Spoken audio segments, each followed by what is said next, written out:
యేసుక్రీస్తు వారి నామంలో చేరువచ్చిన అందరికీ నా వందనాలు. దేవుని యొక్క మహాకృపను బట్టి మనం ఈరోజు విజ్ఞాపన కూడికలో ఈ విధంగా మనం కలుసుకొనగలిగాం. ఈరోజు దేవుని యొక్క వాక్య భాగంలో నుండి మత్తయి సువార్త 18వ అధ్యాయము 19వ వచనం తీసిన వారు చదవండి. మరియు మీలో ఇద్దరు తాము వేడుకొను ఏ సంగతిని గూర్చి అయినను భూమి మీద ఏకీభవించిన పక్షమున అది పరలోకమందున్న నా తండ్రి వలన వారికి దొరుకునని మీతో చెప్పుచున్నాను. ప్రార్థన చేసుకుందాం.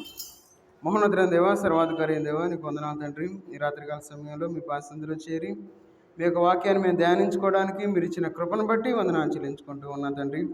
చదవబడిన వాక్య భాగాన్ని మీరు దీవించి ఆశ్రయించండి. మాకు కావాల్సిన ఆత్మీయ ఆహారం మాకు దయచేయండి. మీ యొక్క ఆత్మను మాకు తోడుగా ఉంచి నడిపించమని యేసుక్రీస్తు వారి నామంలో ప్రార్థించి అడిగి వేడుకుంటున్నాం తండ్రి. ఆమేన్. ఇక్కడ మనం చదువుకున్న వాక్య భాగంలో ఒక మాట మనకు కనబడతా ఉంది. ఏంటంటే, మీలో ఇద్దరు తాము వేడుకొని ఏ సంగతిని గురించి అయినను భూమి మీద ఏకీభవించిన పక్షమున అది పరలోకమందున నా తండ్రి వలన వారికి దొరుకునని మీతో చెప్పుచున్నాను. ఇక్కడ మనకు ఒక రకమైన ప్రార్థన ఒకటి కనబడతా ఉంది. ఇది ఎలాంటి ప్రార్థన అంటే, ఏకీభవించి చేసే ప్రార్థన మనకు ఇక్కడ కనబడతా ఉంది.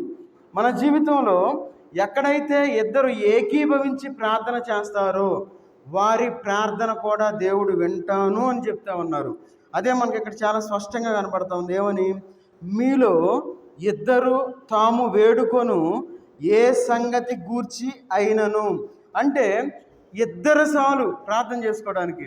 ఆ ఇద్దరు కలిసి ఒక సంగతిని గురించి దేవునికి మనం ప్రార్థన చేస్తే దేవుడు ఖచ్చితంగా మనకిస్తాడు అనే విషయం గురించి ఇక్కడ మనకి మత్తయి సువార్తలో యేసుక్రీస్తు వారు మనకి చెప్తా ఉన్నారు. అందుకన్నాడు ఇక్కడ తర్వాత 20వ వచనంలో ఏమని? ఏలయనగా ఇద్దరు ముగ్గురు నా నామమున ఎక్కడ కూడి ఉందురో అక్కడ నేను వారి మధ్యన ఉందునని చెప్పాను. చూడండి, ఇద్దరు కలిసి ప్రార్థన చేస్తే దేవుడు మన ప్రార్థన అంటాడు. ఇద్దరు ముగ్గురు ఎక్కడైతే కూడి ఉంటారో దేవుడే మన మధ్యలో ఉంటాడు. చూడండి, మన దేవుడు ఎలాంటి దేవుడు. కాబట్టి ఇది ఏకీభవించి చేసే ప్రార్థన. ఇది మన జీవితంలో మనం ఇంతకుముందు కొన్ని వారాల నుండి ప్రార్థన, ఎలాంటి ప్రార్థన మనకు బైబిల్లో ఉందో అనే విషయాల గురించి మనం ధ్యానిస్తూ వస్తున్నాం. కొన్ని రకాల ప్రార్థన గురించి మనం దగ్గర మనం 13 రకాల ప్రార్థన గురించి ధ్యానించుకున్నాం ఇప్పటి వరకు. ఇది మనకి 14వ రకం ప్రార్థన. ఈ ప్రార్థన ఏంటంటే, ఈరోజు మనం 4 రకాల ప్రార్థన గురించి మనం ధ్యానించుకుందాం. ఏకీభవించి చేసే ప్రార్థన. ఇద్దరు కలిసి ప్రార్థన చేయొచ్చు. ఇద్దరు కలిసి ప్రార్థన చేస్తే వారి ప్రార్థనకి సమాధానాన్ని ఇస్తానని చెప్పి దేవుడు సెలవిస్తా ఉన్నాడు. తర్వాత చూడండి, మొదటి దశలోనికి రాసిన పత్రిక 5వ అధ్యాయము. మొదటి దశలోనికి రాసిన పత్రిక 5వ అధ్యాయము 16, 18 వచనాలు కలిసి ఉన్నాయి. చదవండి. చదవండి. ఎల్లప్పుడూ సంతోషముగా ఉండుడి, ఎడతెగక ప్రార్థన చేయుడి, ప్రతి విషయమందు కృతజ్ఞతాస్తుతులు చెల్లించుడి, ఏలాగు చేయుట యేసుక్రీస్తునందు మీ విషయములో దేవుని చిత్తము. ఇక్కడ మనకు వేరే రకమైన ప్రార్థన కనబడతా ఉంది. ఇదేంటంటే దేవుని చిత్తము మనలో నెరవేరే ప్రార్థన ఇది. అందుకే ఇక్కడ ఏమంటా ఉన్నాడు? ప్రతి ఎడతెగక ప్రార్థన చేయుడి అని అన్న తర్వాత ప్రతి విషయమందు కృతజ్ఞతాస్తుతులు చెల్లించుడి అని చెప్తా ఉన్నారు. దేవుని చిత్తము అని చెప్తా ఉన్నారు. అంటే దేవుని చిత్తము మనలో నెరవేరే ప్రార్థన మనం కలిగి ఉండాలి. దేవుని చిత్తాన్ని మనలో నెరవేరిస్తే అప్పుడు దేవుడు మన ప్రార్థన వింటాడు. దేవుని చిత్తాన్ని మనలో నెరవేర్చకుండా మన ఇష్టానుసారంగా మనం ఈ లోకంలో జీవించినట్లయితే దేవుడు మన ప్రార్థన ఆలకించుడు. ఎందుకే మనం ఎట్లా ప్రార్థన చేయాలంటే సంతోషంగా మనం ప్రార్థన చేసేవారుగా ఉండాలి. అందుకన్నాడు ఎల్లప్పుడూ సంతోషముగా ఉండుడి. మరి ఎల్లప్పుడూ మనం సంతోషంగా ఉండి మనం ప్రార్థన చేయాలి. తర్వాత ఆ ప్రార్థన మనకి కృతజ్ఞతతో కూడిందై ఉండాలి అని చెప్పి మనకి ఇక్కడ కనబడతా ఉంది. మరి మనం చేసే ప్రార్థన ఎట్లా ఉంది? సంతోషం కలిగి ఉండాలి, కృతజ్ఞత కలిగి ఉండాలి అని చెప్పి మనకి దేవుని యొక్క వాక్య భాగంలో మనకి కనబడతా ఉంది. మరి మనం సంతోషం కలిగి మనం ప్రార్థన చేయాలంటే, ఉదాహరణకి మన పొరుగు వాళ్ళతో మనం మాట్లాడకుండా ఉన్నాం అనుకోండి, కొన్ని నెలల పాటు మాట్లాడలా, ఒక నెల రోజులు మనం మాట్లాడలా. నెల రోజుల తర్వాత మనం మాట్లాడాలంటే ఎట్లా మాట్లాడతాం? మనం వాళ్ళతో ఫ్రీగా మనం మాట్లాడగలమా? లేదంటే వాళ్ళతో సంతోషంగా మనం మాట్లాడగలమా? మాట్లాడలేం. ఎందుకంటే ఏదైనా ఒక మాట వచ్చింది అనుకోండి, ఆ మాటను బట్టి మనం మాట్లాడటం ఆపేసాం వాళ్ళతో. కాబట్టి ఒకవేళ మనం మాట్లాడినా కొంత లిమిట్గా మనం మాట్లాడగలుగుతాం.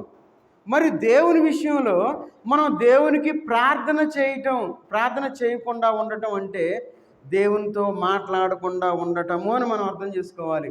మరి మనం దేవునితో మాట్లాడకుండా ఉండి డైరెక్ట్గా మనం దేవుణ్ణి ఎట్లా ఆరాధించగలం? ఈరోజు మనకి విజ్ఞాపన కూడిక, బాప్తీసం తీసుకున్న వాళ్ళు చాలామంది ఉన్నారు. మరి బాప్తీసం తీసుకున్నానే నేను విజ్ఞాపన ప్రార్థన చేయాలి, నేను దేవునితో మాట్లాడాలి, నా యొక్క పాపాలు ఏమైనా ఉంటే నేను ఒప్పుకోవాలి, ఆ పాపాలు క్షమించమని దేవుని సన్నిధిలో అడగాలి, నేను నిర్దోషంగా రేపు బలలో చేతులు వేయాలి అనే ఆలోచన కూడా మనం లేకుండా ఉన్నాం. ఎందుకంటే మనం దేవునితో మాట్లాడటాన్ని మనం మర్చిపోయాం.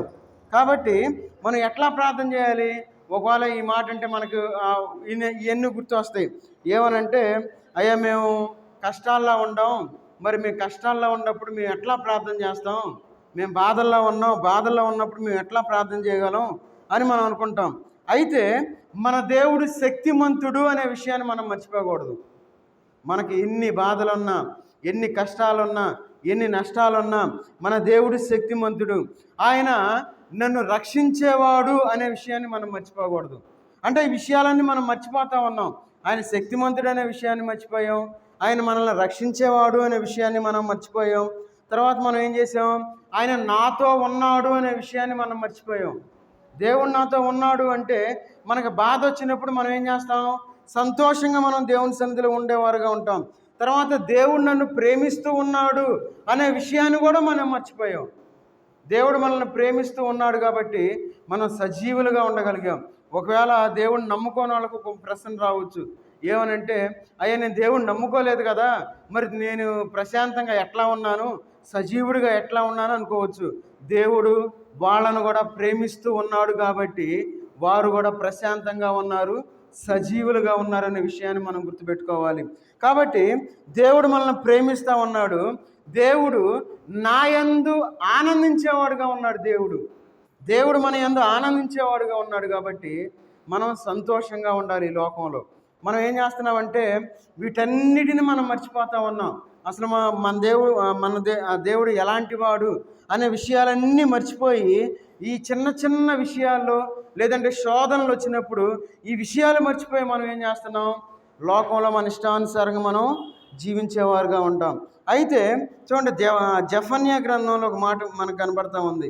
జెఫన్యా గ్రంథం 3వ అధ్యాయము, జెఫన్యా గ్రంథం 3వ అధ్యాయము 17వ వచనం చదవండి. నీ దేవుడైన యెహోవా నీ మధ్య ఉన్నాడు, ఆయన శక్తిమంతుడు, ఆయన మిమ్మల్ని రక్షించును, ఆయన బహు ఆనందముతో నీ యందు సంతోషించును, నీ యందు తనకున్న ప్రేమను బట్టి శాంతము వహించి నీ యందలి సంతోషము చేత ఆయన హర్షించును. చూడండి, మన దేవుడు మన యందు, చూడండి ఇక్కడ మనం చదువుకున్న మాటల్లో నీ దేవుడైన యెహోవా నీ మధ్య ఉన్నాడు. ఆయన మన మధ్య ఉన్నాడు. ఆయన మనల్ని వదిలిపెట్టలా. మనం దేవుని సన్నిధిని వదిలిపెట్టాం. మనం దేవుణ్ణి ఆరాధించడం మర్చిపోయాం. మనం దేవుని యొక్క బలలో చేతులు వేయటం మర్చిపోయాం. కుటుంబ ప్రార్థన మనం మర్చిపోయాం. బైబిల్ చదవటం మనం మర్చిపోయాం. వాక్యాన్ని ధ్యానించడం అన్నీ మర్చిపోయాం. ఏదో నామకార్థమైన భక్తి జీవితాలు మనం జీవిస్తూ ఉన్నాం. అందుకే అంటున్నాడు, ఏమంటా ఉన్నాడు చూడండి అక్కడ దేవుడు, ఆ దేవుడు నీ దేవుడైన యెహోవా నీ మధ్య ఉన్నాడు. చూడండి, ఆయన మనకు గుర్తు చేస్తూ ఉన్నాడు. ఆయన శక్తిమంతుడు, ఆయన మిమ్మల్ని రక్షించును, ఆయన బహు ఆనందముతో నీ యందు సంతోషించును. ఎవరి యందు సంతోషిస్తూ ఉన్నాడు దేవుడు? బహు ఆనందముతో మన యందు సంతోషించే దేవుడుగా ఉన్నాడు ఆయన. మరి మనం దేవుని సన్నిధిలో మనం ఎందుకు సంతోషించలేకపోతా ఉన్నాం? దేవుని సన్నిధి అంటే మనకి ఎంత నీరసం ఉంటుందో. మనం సంతోషంగా దేవుని సన్నిధిలో మనం గడపలేం. దేవుని సన్నిధికి రావాలి అంటే ఎంత బద్ధకమో, ఎంత నీరసమో, ఎంత డిలే, అంత ఏం చేస్తామంటే ఒకవేళ మనం 8ంటికి లేదంటే 7:30కి రావాలంటే ఎప్పుడో 8ంటికి లేదంటే 8:30కి వచ్చి మనం దేవుని సన్నిధిలో కూర్చునేవారుగా ఉన్నాం. చూడండి, మన జీవితంలో దేవుడు మన యందు ఆనందిస్తూ ఉంటే మనం దేవుని యందు ఆనందించడానికి ఏం అడ్డంకి ఉంది? చూడండి తర్వాత ఏమన్నాడు, ఇంకేమన్నాడు, ఆయన మిమ్మును రక్షించును, ఆయన బహు ఆనందముతో నీ యందు సంతోషించును. చూడండి, ఆయన సంతోషించే దేవుడు మన యందు. చూడండి, అలాంటి దేవుణ్ణి మనం వదిలిపెడతా ఉన్నాం. ఈ లోకంలో ఉండి నాకు అన్ని బాధలు రావాలా, అన్ని కష్టాలు రావాలి, ఎందుకో దేవుడు నన్ను కష్టపెడుతున్నాడు. దేవుడు ఊరినే కష్టపెట్టడు. ఈ లోకంలో మనం అనుకుంటాం మనకు ఒక ఏదైనా నష్టం వచ్చిందనుకోండి, అది దేవుని వల్ల రాదు, మనల్ని బట్టే నష్టం వస్తుందనే విషయాన్ని మనం గుర్తుపెట్టుకోవాలి. ఎందుకంటే మనం దేవునిలో సంతోషించలేకపోతా ఉన్నాం కాబట్టి ఈ లోకంలో మనం సంతోషం లేనివారుగా జీవిస్తూ ఉన్నాం. దేవుడు మన యందు ఆనందించే దేవుడుగా ఉన్నాడు. అందుకని నీ యందు తనకున్న ప్రేమను బట్టి శాంతము వహించి నీ యందలి సంతోషము చేత ఆయన హర్షించును. చూడండి, ఆయన అంత గొప్ప దేవుడై ఉండి ఎందుకు ఈ మాటలు ఈ విధంగా సెలవిస్తూ ఉన్నాడు దేవుడు? ఆయన ఎందుకు అంత అవసరం ఉంది? మనం ఎలాంటి వాళ్ళం? మనం మట్టి నుండి తీయబడ్డ మనం నరులం. నిమిషం మాత్రం ఉండే జీవితం మనది. నీటి ఆవిరి వంటి బ్రతుకులు మనవి. ఇలాంటి బ్రతుకులు కలిగిన మనల్ని దేవుడు ఎంతగా ప్రేమిస్తూ ఉన్నాడు కాబట్టి మనం సంతోషంగా ఈ లోకంలో జీవించాలి. దేవుని సన్నిధిలో సంతోషంగా ఉండాలంటే ఏ టీవీలు చూస్తానో, ఫోన్లు పట్టుకోనో, లేదంటే ఇంకా వేరే పనులు చేస్తానో, బజార్లంటే తిరుగుతానో, ఏదో స్నేహితులతో గడుపుతానో, ఏదో కాలక్షేపం చేస్తానో ఉండమని కాదు. దేవునిలో మనం సంతోషంగా ఉండాలి. ప్రతి ఒక్కరూ దీన్ని మనం గమనించేవారుగా ఉండాలి. ఎవరైతే ఆ విధంగా ఈ లోకంలో జీవిస్తూ ఉంటారో వారు కృతజ్ఞత కలిగి దేవునికి ప్రార్థించేవారుగా ఉంటారు. ఈ అన్ని విషయాలు వాళ్ళు మర్చిపోతే వారు కృతజ్ఞత లేని వారుగా ఈ లోకంలో ఉంటారు. అందుకే చూడండి, ఫిలిప్పీలు రాసిన పత్రిక 4వ అధ్యాయము 6వ వచనం చదవండి.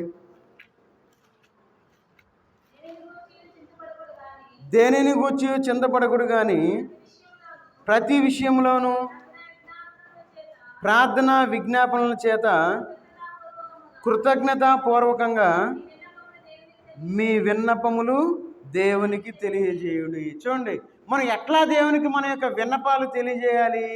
కృతజ్ఞత పూర్వకంగా. ఊరినే వచ్చి మనం దేవునికి మన యొక్క విన్నపాలు లేదంటే మన యొక్క విజ్ఞాపనలు తెలియజేయడానికి లేదు. సంతోషంగా రావాలి. సంతోషంగా వచ్చి కృతజ్ఞత కలిగి మనం దేవునికి ప్రార్థించేవారుగా ఉండాలి.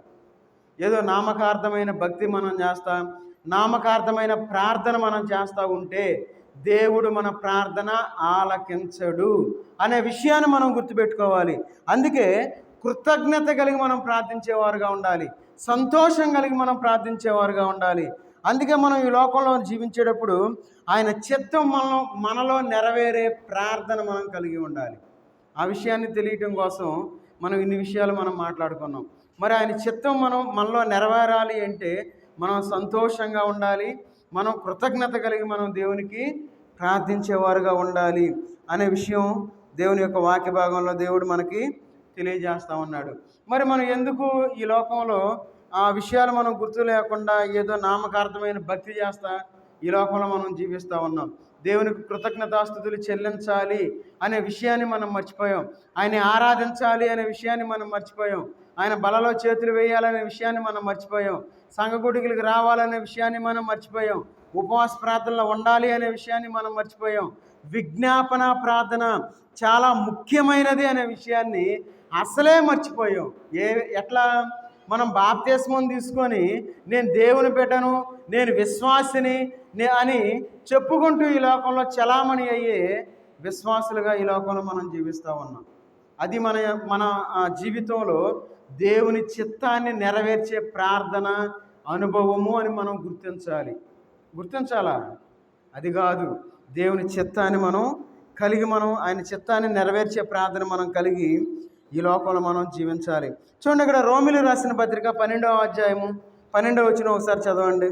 రోమిలికి రాసిన పత్రిక 12వ అధ్యాయము 12వ వచనం. శ్రమయందు ఓర్పు గలవారై ప్రార్థన యందు పట్టుదల కలిగి ఉండుడి. చూడండి, ఇక్కడ మనకి వేరే ప్రార్థన మనకు కనబడతా ఉంది. ఇది ఎలాంటి ప్రార్థన అంటే నిరీక్షణ కలిగి పట్టుదలతో చేసే ప్రార్థన ఇది. మరి మన జీవితంలో నిరీక్షణ కలిగి మనం పట్టుదలతో మనం ప్రార్థన చేస్తూ ఉన్నామా? మరి మన ప్రార్థన ఏ విధంగా ఉంది? మనం ఒకవేళ మన జీవితంలో ఒకవేళ తుఫాన్ లాంటి సమస్యలు ఏమైనా వచ్చినాయా?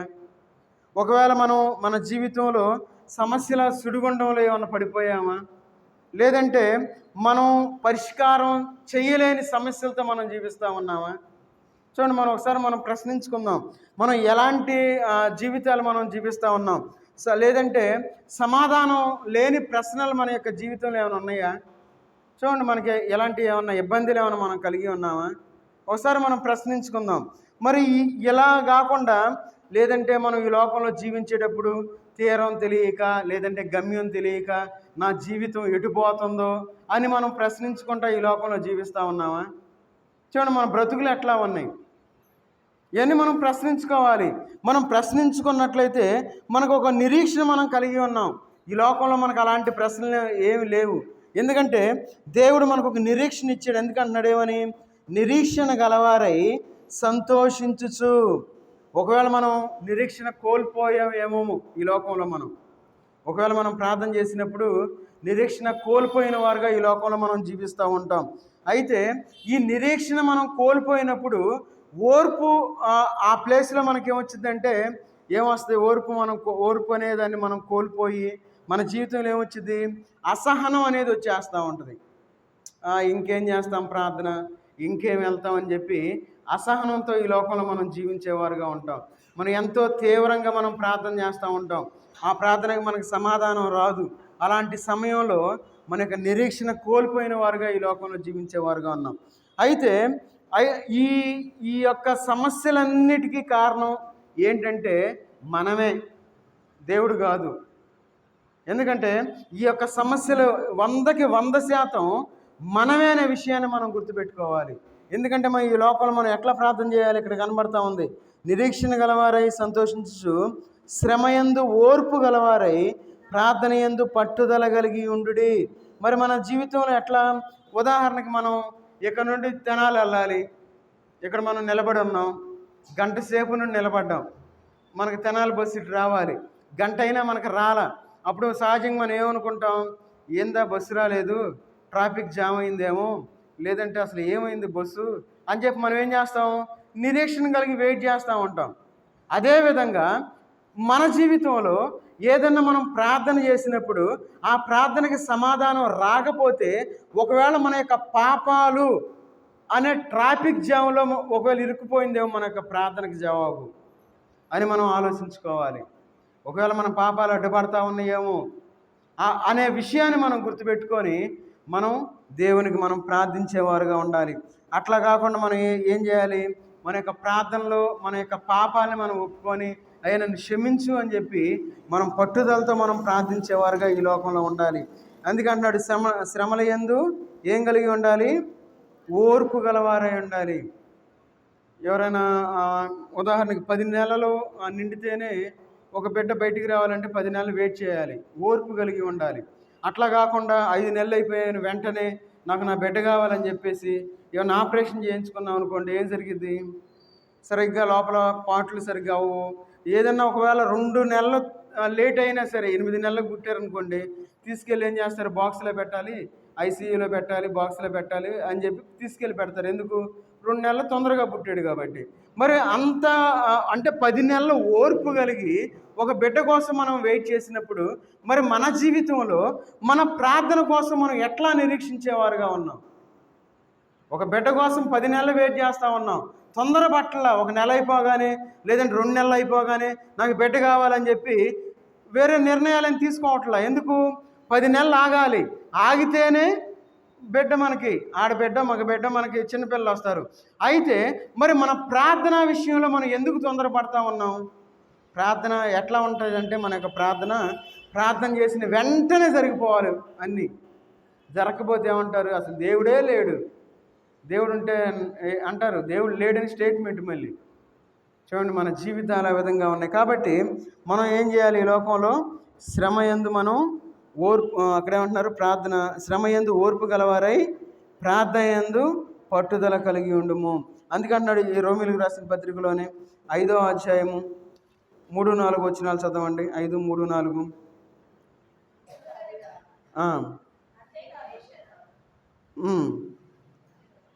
అంతేకాదు శ్రమ ఓర్పును, ఓర్పు పరీక్షను, పరీక్ష నిరీక్షణను కలగజేయునని ఎరిగి శ్రమల యందున అతిశయపడుదము.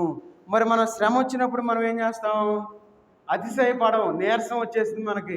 అయ్యో నాకెందుకు రావాలి ఈ బాధ, అయ్యో నాకెందుకు రావాలి ఈ కష్టం, ఈ వేదన, ఈ సమస్య అని ఈ లోకంలో మనం డేలా పడిపోయి దేవుని సన్నిధికి రావటం కూడా మనం మర్చిపోయేవారుగా ఉన్నాం. అందుకే ఇక్కడ దేవుని యొక్క వాక్యంలో మనకి దేవుడు ఇక్కడ తెలియజేస్తా ఉన్నాడు. ఏమని? శ్రమ ఓర్పును. శ్రమ వచ్చినప్పుడు మనం ఓర్చుకోవాలి. ఎంత ఓర్చుకుంటే అంత మంచిది. కొంతమంది ఎదిరిపడే వాళ్ళు ఉంటారు, పెద్ద పెద్దగా అరిసే వాళ్ళు ఉంటారు. శ్రమ వచ్చింది అనే విషయం పక్కన వాళ్ళు కూడా తెలియకూడదు, శ్రమలో ఉన్నామనే విషయం. ఎందుకంటే మనం ఓర్చుకునేవారుగా ఉండాలి. ఓర్పు లేని వారుగా ఉంటే పక్కన వాళ్ళు అంటారు, ఏందయ్య నువ్వు బోధకుడిగా ఉన్నావు, ఓర్పు లేనివాడుగా ఉన్నావు, ఏంది నువ్వు మాట్లాడే మాటలేంది, నువ్వు చేసే ప్రవర్తన ఏందని చెప్పి మన గురించి విమర్శించేవారుగా ఉంటారు. ఇప్పుడు శ్రమ వచ్చినప్పుడు మనం ఓర్పు కలిగిన వారుగా ఉండాలి. ఓర్పు పరీక్ష నిరీక్షణను కలుగజేయనని ఎరిగి శ్రమల యందును అతిశయపడుదము. అలాంటి జీవితాన్ని మనం జీవించేవారుగా ఉండాలి. అందుకంటాడు నిరీక్షణ కలిగి మనం పట్టుదలతో చేసే ప్రార్థన మన యొక్క జీవితాల్లో మనం కలిగి ఉండాలి. మరి మన ప్రార్థన ఏ విధంగా ఉంది? అందుకే మన యొక్క ప్రార్థన మనం సరి చేసుకోవాలి. మన ప్రార్థన ఏ విధంగా చూసుకొని ఆ విధంగా లేకపోతే మనం ఆ విధంగా ఉన్నదో లేదో మనం సరి చేసుకుని ముందుకు వెళ్ళిపోయేవారుగా ఉండాలి ఈ లోకంలో మన యొక్క ప్రార్థన. తర్వాత చూడండి, మార్కు సువార్త 11వ అధ్యాయము 24వ వచనం. చివరిగా అక్కడ ఒక ప్రార్థన గురించి మనం చూసుకొని మనం ప్రార్థన చేసుకుందాం. మార్కు సువార్త 11వ అధ్యాయము 24. ప్రార్థన చేయనప్పుడు మీరు అడుగుచున్న వాటి నెలను పొంది ఉన్నామని నమ్ముడి, అప్పుడు అవి మీకు కలుగునని మీతో చెప్పుచున్నాను. ఇది ఎలాంటి ప్రార్థన అంటే సందేహింపక విశ్వాసంతో చేసే ప్రార్థన. ఇది ఈ లోకంలో మనం చేసే ప్రార్థన ఎట్లా ఉంటుందంటే, మనం ప్రార్థన చేస్తే సందేహం అనేది వాట్సాప్లో మన దగ్గరకు వచ్చేసింది, విశ్వాసం అనేది పోస్ట్లో మన దగ్గరకు వచ్చింది. అర్థమైందా? పోస్ట్లో రావడం అంటే నిదానంగా వచ్చింది విశ్వాసం. మనం సందేహం ఆటోమేటిక్గా వాట్సాప్ అంటే ఒక క్షణంలో టక్ మన బ్లింక్ అయ్యింది, అంతే, రైట్ మార్కులు పడిపోతాయి. సందేహం అనేది మన జీవితంలో ఆ విధంగా ఉంటుంది. అందుకే మనం సందేహించకుండా విశ్వాసంతో మనం ప్రార్థన చేసేవారుగా ఉండాలి. చూడండి, అక్కడ ఎరుకో గోడలు ఎంత బలంగా ఉంటాయో, ఆ ఎరుకో గోడలు అంత బలంగా ఉన్నప్పుడు పడిపోయినాయి. ఎట్లా పడిపోయినాయి? విశ్వాసం ద్వారా. తర్వాత బలాఢ్యుడు గొలియాతు, ఇంత బలాఢ్యుడు గొప్పగా కూలిపోయాడు. బలాఢ్యుడిగా ఉన్న ఆ గొలియాతు చూడండి ఎట్లా జరిగింది? అది విశ్వాసాన్ని బట్టి. చూడండి, మరి మన జీవితంలో మరి మన యొక్క విశ్వాసం ఎట్లా ఉంది? ముందు సందేహం ఉంటుంది, తర్వాత విశ్వాసం ఉంటుంది. అలాంటి ప్రార్థనలు మనం చేసేవారుగా ఉన్నాం. కాబట్టి మన యొక్క ప్రార్థన అనేది ఏ విధంగా ఉన్నది అనే విషయాన్ని మనం గుర్తు చేసుకోవాలి. విశ్వాసంతో ఉండాలి. అబ్రహాం గారు 25 సంవత్సరాలు వెయిట్ చేసాడు బిడ్డ కోసం. చూడండి, 25 సంవత్సరాలు వెయిట్ చేసి తన గర్భం ద్వారా బిడ్డను పొందుకున్నట్లు మనం చూస్తూ ఉన్నాం 100 సంవత్సరాల వయసులో. మరి మనం ప్రార్థన చేసిన వెంటనే సమాధానం రావాలంట. అది జరిగే పని. ఒకవేళ దేవుని చిత్తం అది, మనం దేవునిలో ఉండాలి, దేవుణ్ణి అడగాలి, మనం సందేహించకూడదు. ఒకవేళ దేవుడు మనల్ని పరీక్షిస్తూ ఉన్నాడేమో, ఒకవేళ దేవుడు మనల్ని పరిశోధించేవాడుగా ఉన్నాడేమో. ఆ పరిశోధనలో మనం ఎట్లా ఉండాలి? సువర్ణం వలె మనం బయటికి రావాలి. అప్పుడే మనం కాల్చిన వెంటనే అయ్యా నాకు వద్దయ్యా నేను బయటికి వెళ్ళిపోతానంటే ఎలాంటి ఉపయోగం లేదు. అందుకే ఇక్కడ మనం చివరిగా మనకు చదువుకున్నాం, మన యొక్క ప్రార్థన ఎట్లా ఉండాలి? విశ్వాసం కలిగిన ప్రార్థనగా ఉండాలి అని చెప్పి దేవుని యొక్క వాక్య భాగంలో మనకి ఇక్కడ కనబడతాం. ఎందుకంటే అందుచేతను ప్రార్థన చేయనప్పుడు మీరు అడుగుచున్న వాటి నెలను పొంది ఉన్నామని నమ్మాలి. దేవుడు మనకిస్తాడు అంతే. ఇక రెండో మాట మనకొద్దు, రెండో ప్రశ్న వద్దు, సందేహం వద్దు. దేవుడు మన జీవితంలో ఖచ్చితంగా నెరవేరుస్తాడు. ఇక అంతే. ఒకవేళ సందేహం వచ్చిందంటే మనం అవిశ్వాసులమే. అవిశ్వాసులంగా ఉంటే మనం విశ్వాసులంగా తీర్చిదిద్దబడాలి. తీర్చిదిద్దబడాలంటే టైం పట్టిద్ది. ఆ టైం పట్టే వరకు మనం వెయిటింగ్ లిస్ట్లో ఉంటాం.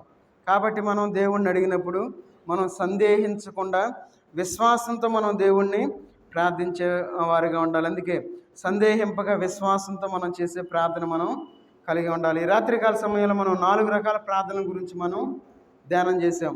ఏంటంటే ఏకీభవించి చేసే ప్రార్థన మనం చూసాం. తర్వాత దేవుని చిత్తం మనలో నెరవేర్చే ప్రార్థన గురించి మనం ధ్యానించుకుందాం. తర్వాత నిరీక్షణ కలిగి పట్టుదలతో చేసే ప్రార్థన గురించి చూసాం.